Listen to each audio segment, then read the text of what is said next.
now for something completely different. Forget everything you've been told by others before. Get ready for the real deal, the full story. Real talk about money, markets, life. Now, it's The Real Investment Show with Lance Roberts, presented by RIA Advisors. And good morning and welcome to the Hump Day edition of The Real Investment Show. It's also CPI Day, right? So we're going to get CPI out this morning.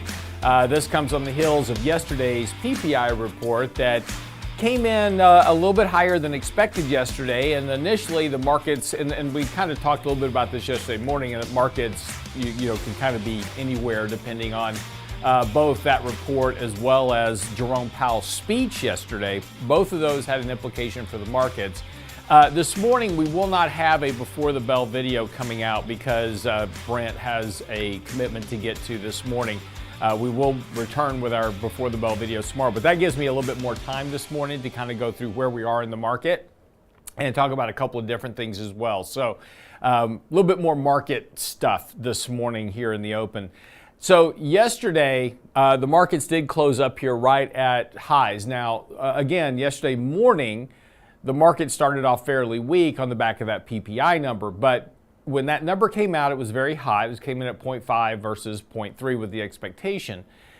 But the reason that the market began to rally, and particularly bonds, reversed very quickly. Bonds sold off early in the morning, immediately on that release of that PPI report. They reversed very quickly because the previous report for March was revised to negative. It actually had it was revised from a positive growth to a negative growth. So a very big downward revision in that PPI last month. So the expectation is probably we're going to see a negative revision to this month as well. Also, one of the other anomalies of that report was a big surge in portfolio management fees. So RIA advisor, registered investment advisors, brokerage firms, et cetera, that manage money, they charge fees. So when asset prices climb, the fee that they charge, it doesn't mean they raise their fee, so to speak, but when asset prices rise, they collect more revenue because it's a percentage basis. So that fed into PPI. There was a big jump in that because of this rally in the market. So that all contributed to this PPI report that markets saw through pretty quick, that there was some softening in a lot of other areas of the economy. So again, markets rallied on that news yesterday. Then Jerome Powell gave a speech yesterday, pretty much the same speech he's been giving, that inflation is remaining a bit sticky here, probably have to remain higher for longer, but no hint that he's going to have to hike rates anytime soon, or at all, and no hint that he was going to hike rates.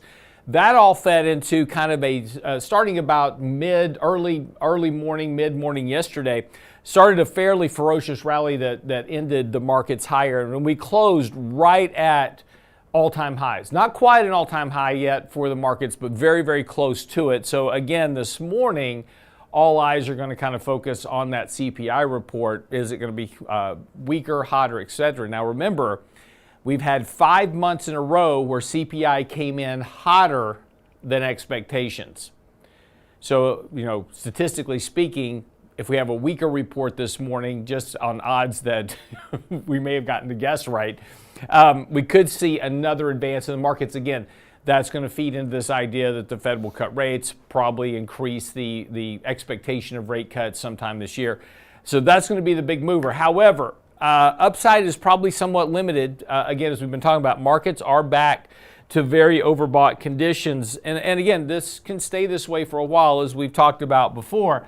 But we are starting to get in a much kind of, well, if I can get my computer to actually cooperate with me this morning, we're getting into a much broader overbought condition, still on a MACD buy signal, which is giving the market some lift right now for sure.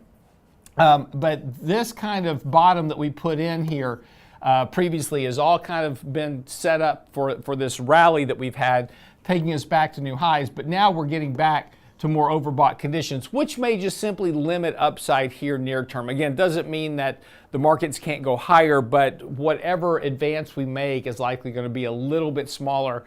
Also, we've had just a very, very strong number of days here where markets have been positive. So again, that also suggests that, whatever happens either today or tomorrow, we're likely going to have a bit of a correction here, just a bit of a pullback, just a breather, retest this 50-day moving average most likely. Would be a good entry point to add some exposure, particularly as the 20-day moving average has turned back up. And over the course of the next few days and moving into early next week, we'll have a positive cross of the 20 back above the 50-day moving average as well. So again, another additional support for the markets near term. Outside of all that, so that's where we are. CPI, of course, that's going to be the big market mover today. And particularly as that feeds into all the other inflation-related data that we're going to get, we'll start to adjust, get real CPI, and we'll also get retail sales today as well. How is the consumer holding up? We've had a couple of interesting data points. Consumer credit card balances and delinquencies are rising. So as people have moved more and more into credit card debt to basically sustain their standard of living, we're now seeing delinquencies rising fairly decently. Now, they're not at levels that are of major alarm yet, but we are seeing stronger rates of delinquencies in both credit cards and auto loans, and particularly in the younger generation, obviously, that have less assets saved up for emergencies, those type of things. But the cost of living is starting to certainly weigh on them. We're certainly getting to the point where consumers have maxed out their credit card debt, now becoming delinquent. Those are signs that the economy will slow over the course of the next several months. And again, does not necessarily mean a recession. Now, normally rising delinquencies in autos and credit cards do precede recessions. It's not an absolute guarantee that we'll get into a recession yet. We're certainly not at levels that would signify a recession was imminent, but these are indications that consumers are going to start to slow consumption. That is going to have other implications. Slower economic growth that will bring down inflation, mind you, because as consumers contract spending, that will bring prices down. That's how you get disinflation.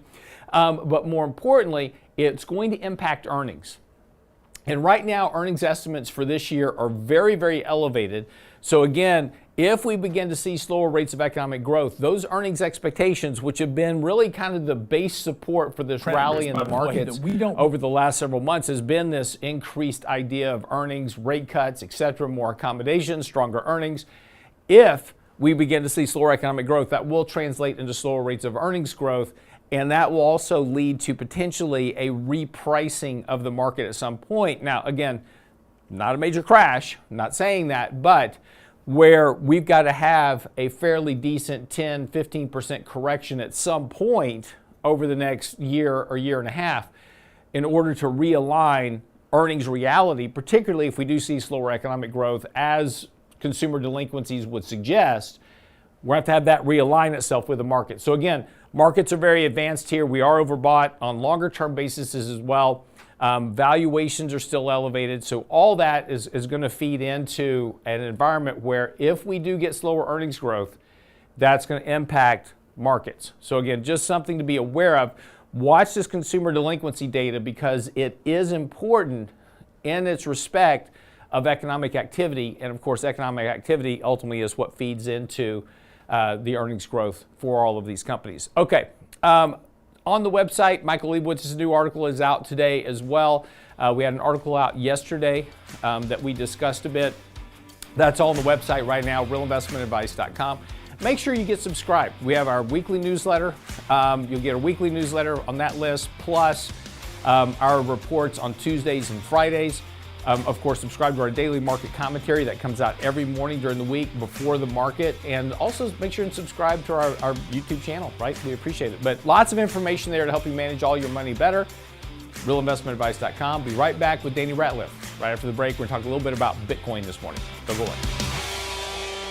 Get daily investment news you can use, delivered at the speed of the internet at realinvestmentadvice.com. So you're ready to retire, but are you ready to transition to Medicare? Knowing how health insurance works after you leave your job is vital. Our next Lunch and Learn will tackle transitioning to Medicare, Wednesday, May 15th, with Danny Ratliff and Richard Rosso. How do you sign up for Medicare? And how will it work with the insurance you already have? Food for thought and food for your belly. Register now for our our Transitioning to Medicare Lunch and Learn with Ratliff and Rosso at realinvestmentadvice.com. Realinvestmentadvice.com. When it comes to wealth management, most people think of stocks and bonds, but it's like enjoying one layer in a 7-layer cake. At RIA Advisors, we want to make sure you get your cake and eat it too. Social Security, Medicare, creating a tax-friendly retirement paycheck. Perhaps you're saving for college. How about life insurance, guaranteed income solutions, all along with comprehensive planning? At RIA, a holistic approach to your money is our priority. Call us today, 855-RIA-PLAN, or find us online at realinvestmentadvice.com. Realinvestmentadvice.com.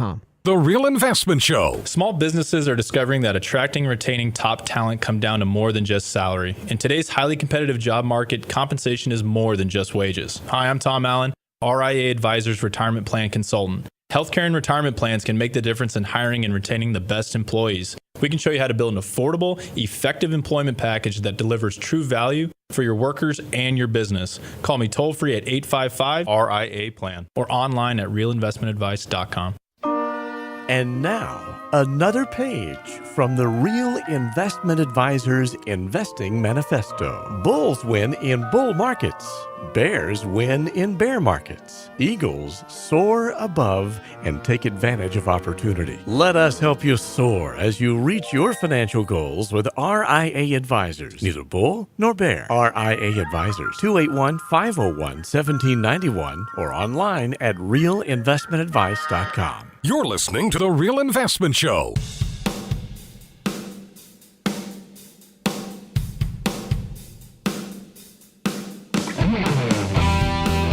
So welcome back to the show this morning. Danny Ratliff joining me.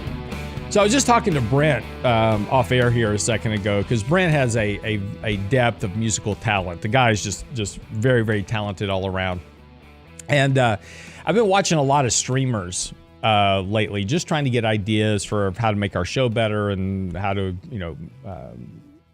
provide you content that you're looking for, etc. And one thing that I've been noticing is that a lot of these streamers are now using artificial intelligence to create music beds for their shows. And they're good. They're really good.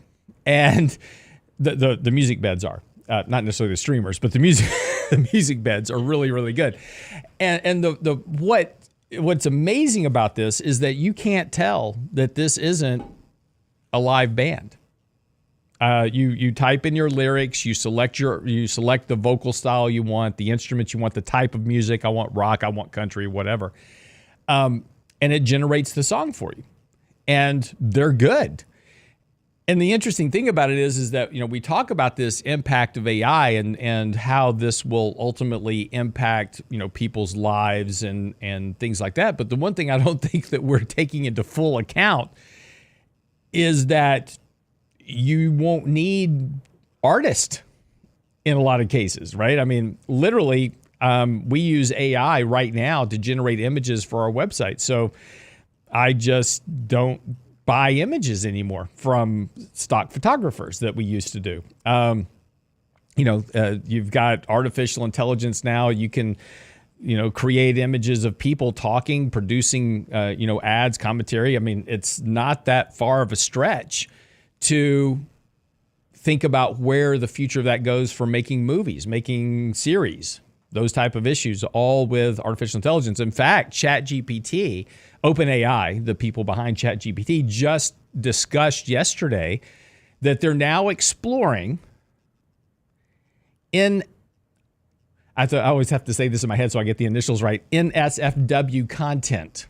So one of the things that OpenAI has been adamant about is not allowing their AI to be used for creating pornographic images. But now they're starting to explore and opening that door for creating not safe for work content, because if they don't, somebody else will at some point. And, this has been the one thing about the pornography industry as a whole. If you go back in history, most of the stuff that you use today was, in terms of videos and this type of stuff, online content, etc., a lot of that was pioneered by the pornographic industry decades ago, streaming video, that type of thing. So there's unfortunately, there's a huge demand for that. So OpenAI is saying, hey, we've got to understand this and we've got to develop this. But my point about all this is that, there is a change that's coming.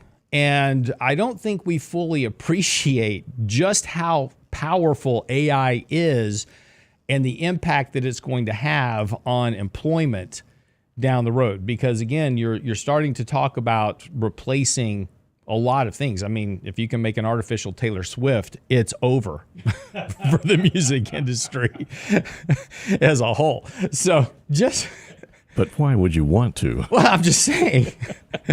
I'm just saying. Yeah. I saw Ryan Reynolds, who's married to Blake Lively. Yes. They're expecting their fourth child, and he put out a Twitter. I think it was on Twitter yesterday or a couple of days ago. Put out a statement that says, "We are just waiting for our baby namer to give us the name of our fourth child," and it shows Blake Lively being hugged by Taylor Swift because they're very tight. Yeah. And so they're waiting for Taylor Swift to name their fourth child. So there you go.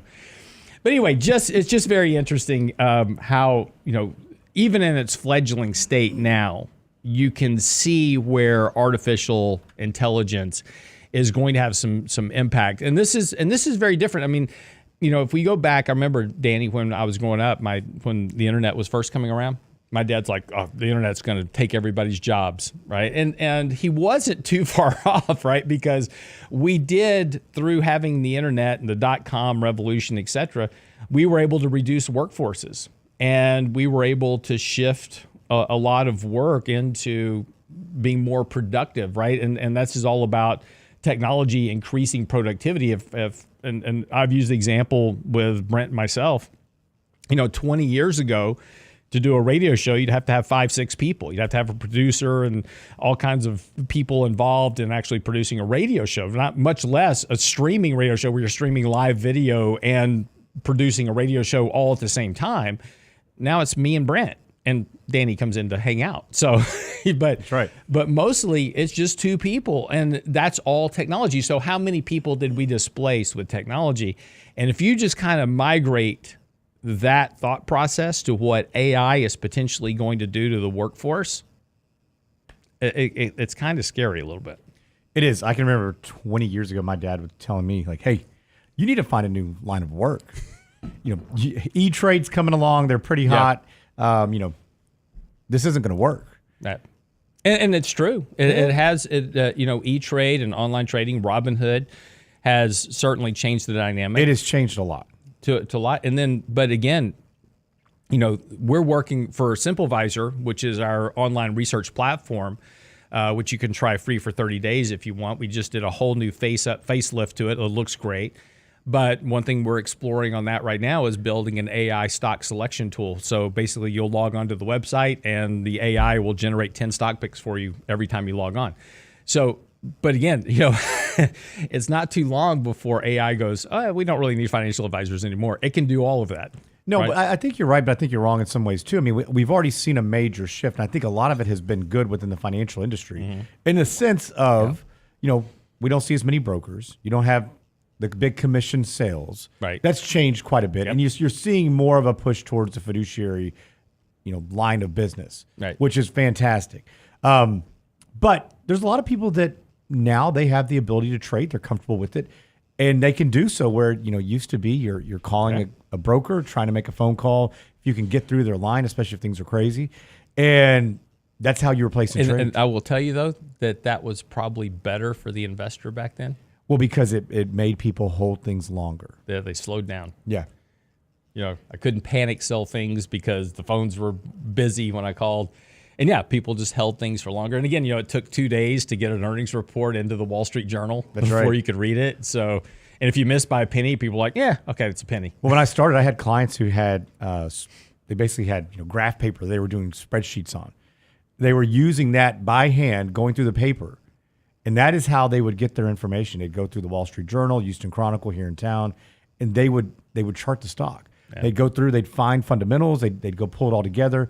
But it forced them to really take a step back. They couldn't act nearly as quickly. They didn't have everything at their fingertips. and it took the emotion out of it. Right. So, I mean, I think there was a lot of good to that in that way. No, look, there's good and bad to all technologies, right? No doubt. It's all in how it's implemented and used, and technology can certainly benefit, and it does. And look, I'm a huge advocate of technology. I use tons of it, right? It's made my life easier. It's made things, we can do things so much more quickly. We can be so much more productive. That's great, but there is a consequence. Yeah. To this, and I'm just watching chat here. Talking about back in the 70s, you had secretary typing pools where, you just had to have people typing stuff because if you wanted to produce stuff in mass, that was the way it was done. I was talking to my son the other day about asking him what carbon copies were because he used the term carbon copy. I go, do you even know what that is? And he's like, what do you mean? I said, there's a reason that term carbon copy is here. I said, because back in the day, if you wanted a duplicate of something, you typed it on a piece of paper that had carbon underneath it that was attached to maybe 4 or 5 other sheets that were interlaid with You get the carbon. pink one, you get the yellow one, the white one. The white one. Yeah, exactly. Yeah. And he's like, really? I was like, yeah. That's the way we did it. He says, you just didn't print out multiple copies? No, we didn't have printers. You had typewriters. So, oh man. But again, how many of those people did we displace, right? When was the last time you went to a company and you called them and you actually had a live person answer the phone? Yeah. I'm still getting it. Well, smaller businesses, you're still getting a live person. Yeah, But the big ones, no. Yeah. You call any mid-sized company, you're going to get an answering service that you've got to press 1 for English, press 2 for Spanish. But even the smaller ones, I think, are utilizing outside resources, right? Yeah, absolutely. Like a call service, things like that. Absolutely. So again, it's just the point that technology is great, but there is a dark side of this, and lately in particular, we've had this kind of rising reality, especially with the younger generation, that they're just not making enough money to, live the lifestyle that they want to live, et cetera.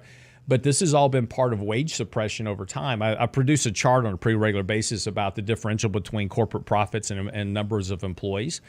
And, corporate profits continue to rise, but we continue to suppress wage growth, right, for corporate profitability purposes. But we suppress wage growth through the implementation of technology. And so the whole point of this is that if you think it's bad now, wait till AI gets involved, because AI is going to do everything. It'll do legal work. It'll become your doctor. It'll become, your practitioner of whatever service, your accountant. I mean, AI can do accounting probably faster than an accountant. Well, most of that is just kind of a TurboTax. You're filling in the blanks, somebody signing off for you, essentially, is what most CPAs are doing. Right. I mean, that's a struggle. Most of the time, we're asking for people for advice, tax advice, and you're really getting kind of what, like you said, AI could do. Exactly. Hey, Zach just said that he went to a drive-thru and did not know, but AI took his order, did not know until he pulled up to the window. Yeah. That's bizarre. What restaurant was that? Let us know in the chat. Oh, I've seen. Actually, there's a few of them. You drive to the drive-through window and you talk to the AI bot, and it's repeating your order back to you. I thought you didn't eat fast food. You just outed yourself. No, I said I saw a video. I said I saw a video. You're gonna be in not trouble. Me. He is off his diet. My wife is traveling. So be right back after the break.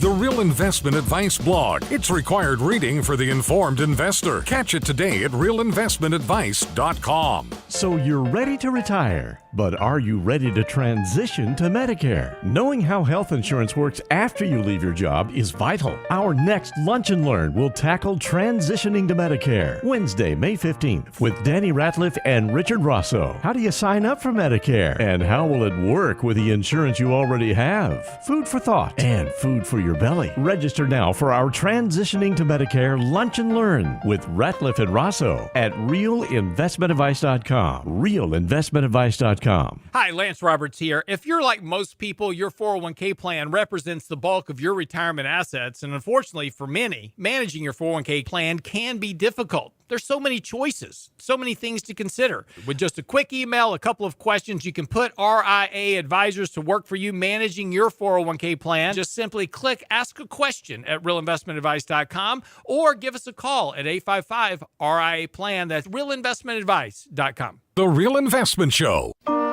And now, another page from the Real Investment Advisors Investing Manifesto. Manage risk and volatility rather than trying to manage gains. You don't have to be right all the time. Long-term investing success is a 70% gain. Let us help you reach your financial goals with RIA Advisors. Neither bull nor bear. RIA Advisors, 281-501-1791 or online at realinvestmentadvice.com. Can't catch the whole show now? Listen to our podcast later at realinvestmentadvice.com. I complain about inflation at my house all the time. I yell at my wife. I don't really yell at her. I don't really say anything because she'll yell it back at me. But in my mind, I'm yelling about how much stuff is costing, and then I just go on about my business. The Real Investment Show podcast. Mike understands this. He's the same way. Mike and I have a lot of arguments in our head that never leave into verbal space with our wives. At realinvestmentadvice.com. She scares me.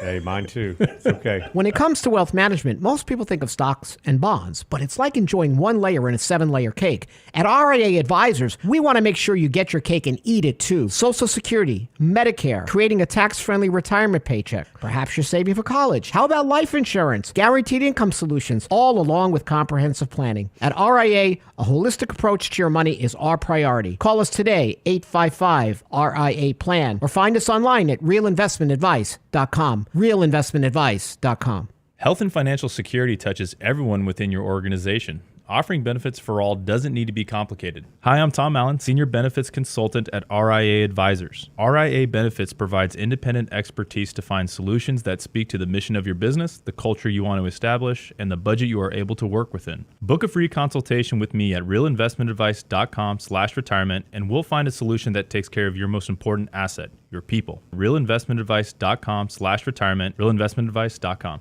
The Real Investment Show YouTube channel has all our videos ready for your easy access, like Technically Speaking Tuesday, Financial Fitness Friday, plus each day's radio shows. Subscribe and bookmark our YouTube channel at realinvestmentadvice.com. You're listening to The Real Investment Show.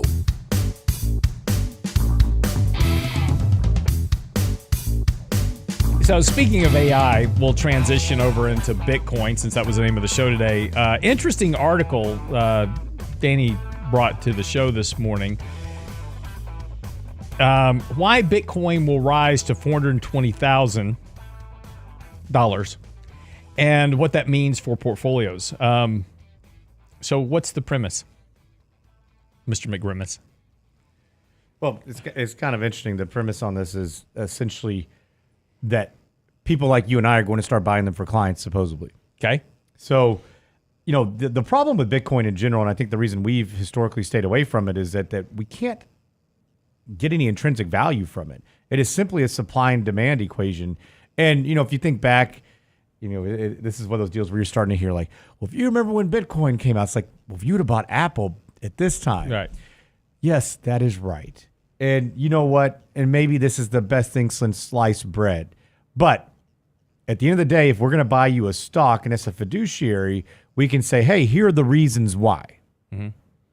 You can't do a whole lot of that with Bitcoin, except saying, hey, maybe it's a supply and demand and more financial advisors are going to be buying it, pensions, endowments, and therefore the price will go up. And it's kind of the premise of this article is that, you know, this is always that pro forma math. And one of the things that if you ever do a private equity investment, most people will get approached by somebody hawking a private equity deal from time to time. And they'll come to you and say, oh, it's a real estate deal, it's private, or, you know, it's a private equity investment, whatever it is. But what they'll do is they'll give you the sheet of analysis, right? These pro forma income statements. And they say, well, if we just get a certain percentage share, and this was rampant in 2020 when everybody was trying to get something out in terms of a SPAC into the market, SPAC, all those type of things. They say, oh, this market is this big. And if we can just get 1% of this market, it's $1 billion for this company, right? Well, a lot of that stuff never actually matured. And that's the premise behind this Bitcoin analysis, which is, if more than 75% of financial advisors at independent RIAs, I don't know which 75% they interviewed, but they say they plan to devote around 2.5% of assets to cryptocurrencies. Okay, that's fine. 2.5%, it's negligible in a portfolio. So if it goes to zero, it doesn't kill you. So, you've got some exposure to Bitcoin. If it does, great. If it doesn't, you lose 2.5% of your money. It doesn't kill you. So great. Okay, no big deal. With a 1% allocation of client funds to the digital currency, total flows would be $7.4 trillion. And so that is the premise behind Bitcoin getting to $420,000, which is that, RIAs across the country, people like us, are going to say, okay, Mr. Client, we're going to put 2.5% of your portfolio in a Bitcoin ETF or whatever it is. We probably won't do that for all the reasons that Danny said. First of all, it's extremely volatile. Our job is to grow money over time in a reasonable manner with lower volatility and lower risk. Conservation of principle, right? That's one of our key dynamics at RIA. So we're probably not in that 75%. But there's a lot of advisors that will just stick money kind of into anything and collect a fee. And there's not a whole lot. And again, a lot of these advisors are just buy and hold, indexing, buy ETFs, let the market do it. It doesn't matter if market goes up, goes down. Don't worry about it. It's just you're in this for the long term, dollar cost average. That's not our shtick, but a lot of them do. And so just, throw 2.5% of your money into Bitcoin and kind of hope for the best. Well, and that is a bias, right? Yep. Because money flows do matter. And if you have people buying, we've seen, several $1 billion go into ETFs immediately after they were launched. People immediately jumped into that, and of course, that drove the price of Bitcoin higher. Correct. Because of demand, right? Yeah, and so I think we had to take this with a grain of salt as well. We had to think about the source. So Rick Edelman's the one who wrote this article, and what does Rick Edelman do? Well, he's a buy and hold investor. Well, he's on but he has had a very, very large push. So if any of you guys know Financial Engines, he's owned that. He's sold pieces of it. He's done a lot of different things, but he's essentially stepped away to focus on cryptocurrency. So, of course, he's going to be bullish on cryptocurrency. That's where, the majority of his assets are lying now, supposedly. But, it's not just him. Alliance Bernstein says that the price will be $150,000 by next year. JP Morgan says by the end of the decade that it'll reach $150,000. Kathy Wood, $1.5 million. Michael Saylor says Bitcoin will be $5 million. Michael Saylor has a multi-billion-dollar debt-laden bet on Bitcoin, so he better hope it gets to $5 million. Well, of course. So, because otherwise his company's bankrupt. But that's why you have to consider the source on any of this information. But also, okay, what if it does? What does that mean for everything else? Yeah. Right? And, even Rick Edelman here says this is not academic. This is simply a function of people putting money towards Bitcoin. It's a supply and demand, just like we've always talked about. What happens if there's no demand? Where does it go? Right. And what happens if, I was listening to a podcast the other day, and it was another advisor, and he said, actually talking about Bitcoin. And he said, Bitcoin's the best thing since sliced bread, in the sense that you can go out and you can transact. You don't have to have any due diligence. You want to go buy a house, you just send them the money. You don't have to put the money in escrow. And I thought, that is terrible. It's also not true, but that was not true. But I would want somebody providing due diligence to protect my interest in a larger transaction, right? Right. Not just sending money. And so it was interesting different people's thoughts on something like this. And really, I came across this, and yesterday I had 2 different phone calls with two different people who like, hey, we're going to add Bitcoin to the portfolio. And I just thought, where in the world is this coming from? Because if you look at the price of Bitcoin, it really hasn't gone anywhere in the last 2 years. Right. It's gone up considerably. It went back down. Now it's come back up. But we're kind of treading water. Yeah. Well, and again, as everybody knows, back in 2018, right, I bought Bitcoin for an experiment for a year because again, the way I learn about investing and the way I learn about things is to invest in them and then to see how the price action works, etc. And so my goal was to own Bitcoin for a year, learn how it works, sell it, and then we can move on from there. I still own it. And I've just watched it kind of go up and down. And I can't really honestly figure out what the driver is of it other than just speculative periods of demand. We went through this whole period where everybody on Twitter had laser eyes. And then when Bitcoin crashed, went from 60 back to 20,000, all the laser eyes went away. It's kind of like GameStop. And AMC. That's what I'm bringing up. How come it's not trading with it right now, though? That's the other thing is, all of a sudden now, the meme stocks are back, but, Bitcoin isn't rallying. But, then we had the ETF launches, right, which created created that demand for Bitcoin, upon that launch. And now that's cooling off. So, what's the next driver? And it's everybody tries to assign a fundamental reason for why Bitcoin goes up or down, but there isn't one. It's, to your point, Danny, it's all about what sparks the supply and demand imbalance that creates the price increases. And maybe this will come true. Maybe this is, there's a reality to this that, look, there is going to be a lot of demand. People will start adding this now that it's a lot easier to allocate towards the portfolio. You think back, there weren't a whole lot of ways to access it outside of, Coinbase or a wallet, other ways that now the retail investor can go buy an ETF. A money manager can go buy an ETF, or we're going to begin to see more and more. I think now that the SEC is approved for trading. Yeah. But how long does that last? What happens if we do get to where we see an actual cryptocurrency from the Fed? You get that Fed coin. Right. Well, and look, there's still a lot of push about regulation over cryptocurrencies. And again, the problem is for cryptocurrencies, and we're talking about Bitcoin specifically in this case, because there's an ETF, and so it's very easy right now. There's a spot ETF for Bitcoin. So I can buy an ETF in a portfolio, get the spot price of Bitcoin, and it's fine. But there's all these other cryptos that are out there as well. So what happens with those? Right. And, again, at some point, for this to work, you've got to have a legitimate use for a cryptocurrency, whichever one it is. There has to be a legitimate use for it to where you can transact on a daily basis, right? So I can, if I wanted to use it to go buy a house, if I wanted to buy a car with it, if I wanted to, buy groceries with my Bitcoin, I can go to the store and transact business. That's when it becomes a valid currency. It has to be accepted as such. And it has to be able to be transacted and converted. Right now, if I want to use my Bitcoin, yes, I can use it, but I have to convert it to dollars first before I then go use it. At most places, but also you could walk into the store and it'd be worth X amount, and then you walk out and it's worth something different. And again, volatility is a whole nother issue, right? And we've seen companies try, Elon Musk tried for a while to accept Bitcoin for the purchase of a Tesla.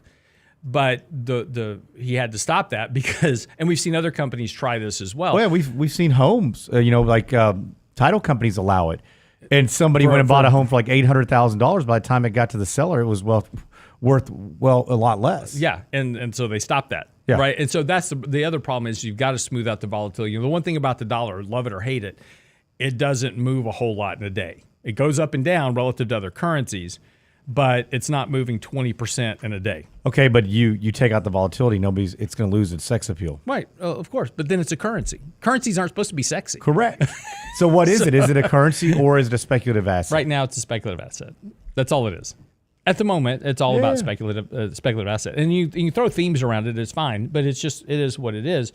And it's got there's great technology behind it. And again, if we can ever come to the point to where the chain, the Bitcoin chain really kind of starts, becoming implemented where we can, verify transactions digitally between a buyer and a seller and the bank. That's fantastic. We just haven't got there yet. Yep. So, all right, quick break. Come back. 7 questions you need to ask your financial advisor. First meeting. Danny's going to talk about that. Don't go away.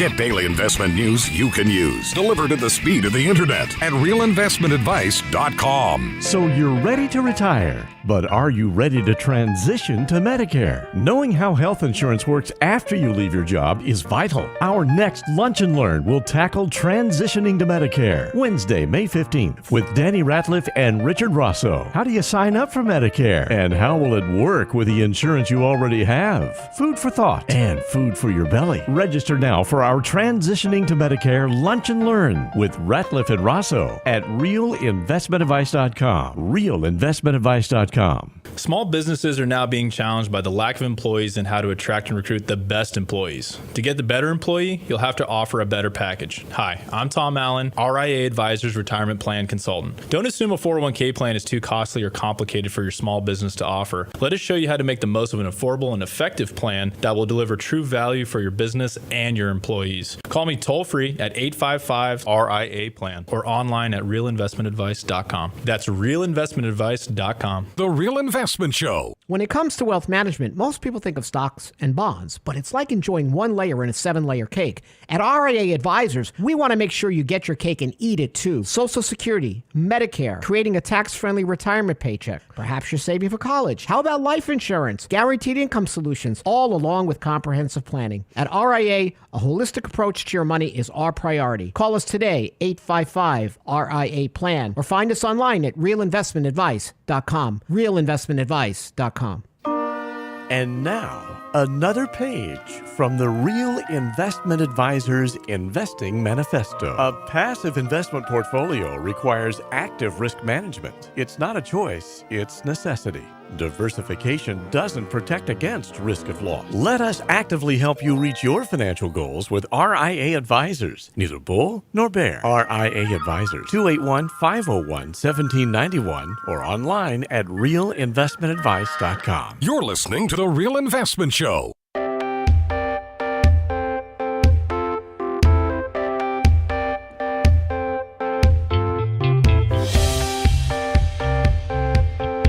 Okay, real quick, you guys are going a little bit nuts in the chat this morning on the whole Bitcoin conversation. First thing, let's clear up a couple of things. First of all, as History Guy notes this morning in chat, is that yes, Bitcoin is rules based, right? I can only issue so many Bitcoins. They have to be mined. That mining is taking longer and longer and longer to generate another Bitcoin. So you're absolutely correct. It is decentralized. It is not controlled by a government at this point, and so it can't be inflated.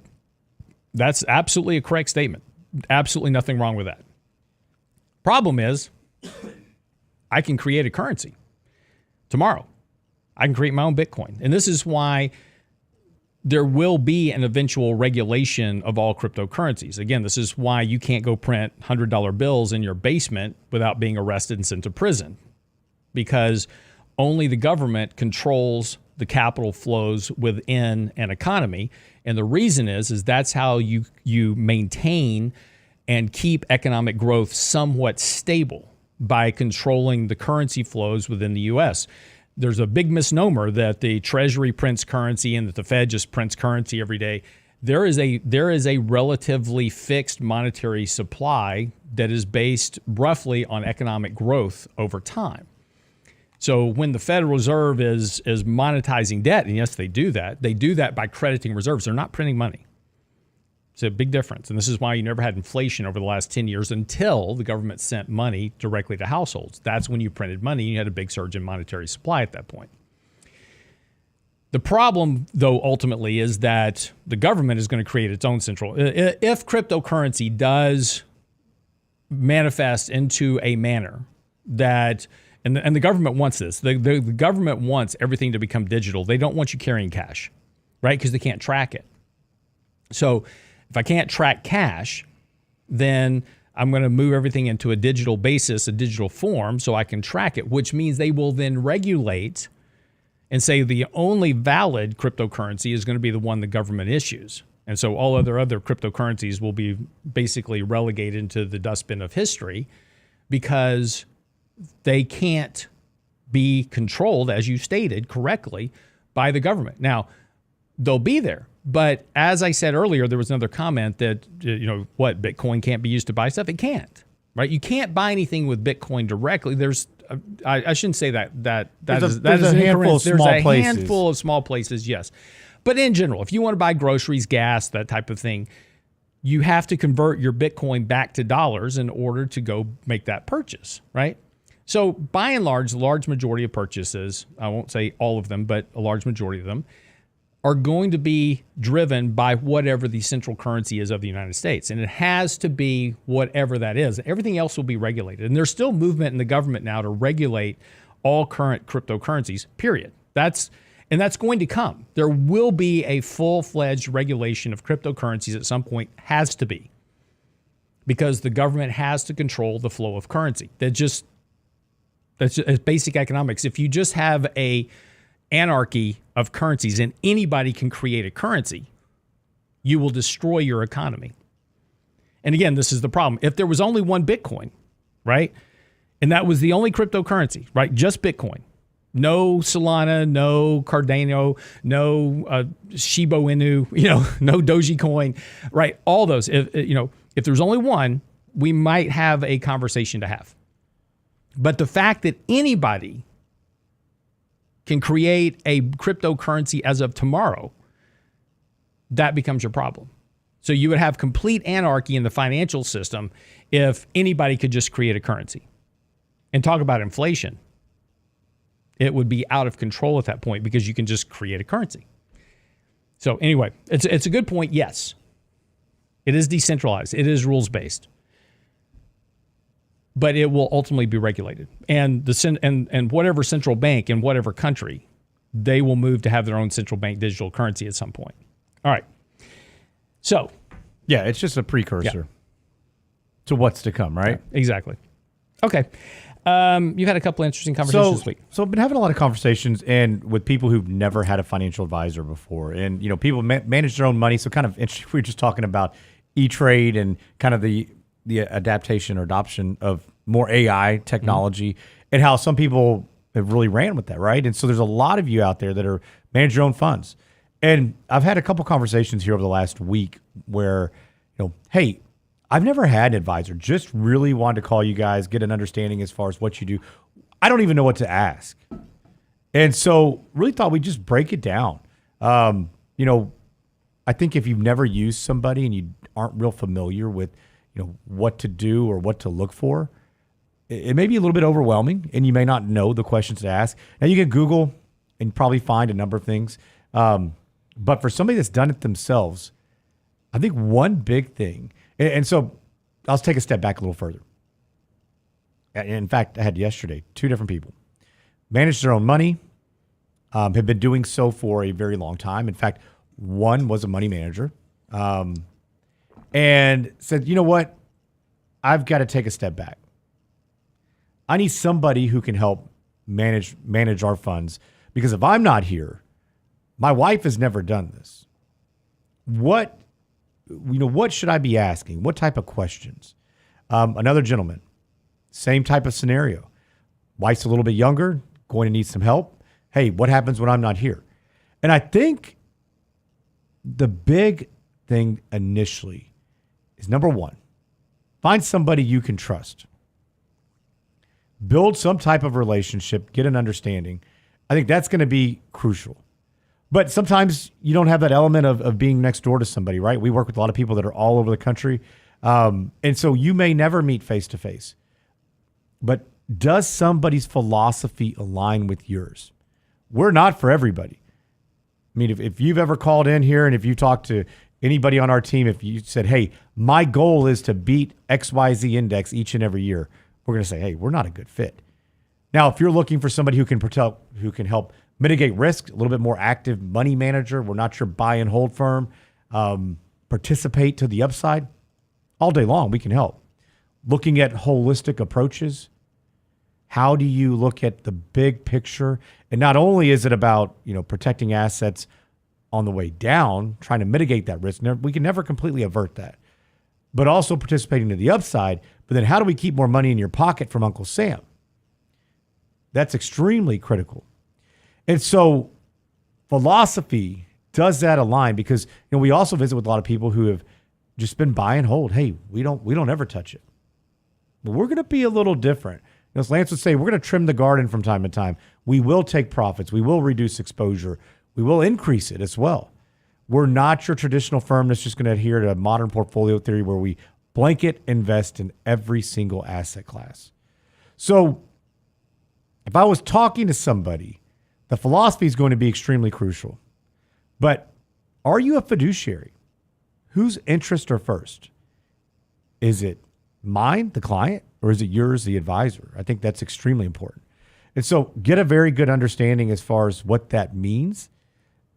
And, not a fiduciary sometimes, but a fiduciary all the time. And that's critical because we see people that kind of work on both sides of the equation where, I may go be a broker for a bit, but I'm going to put my fiduciary hat when we talk about this over here.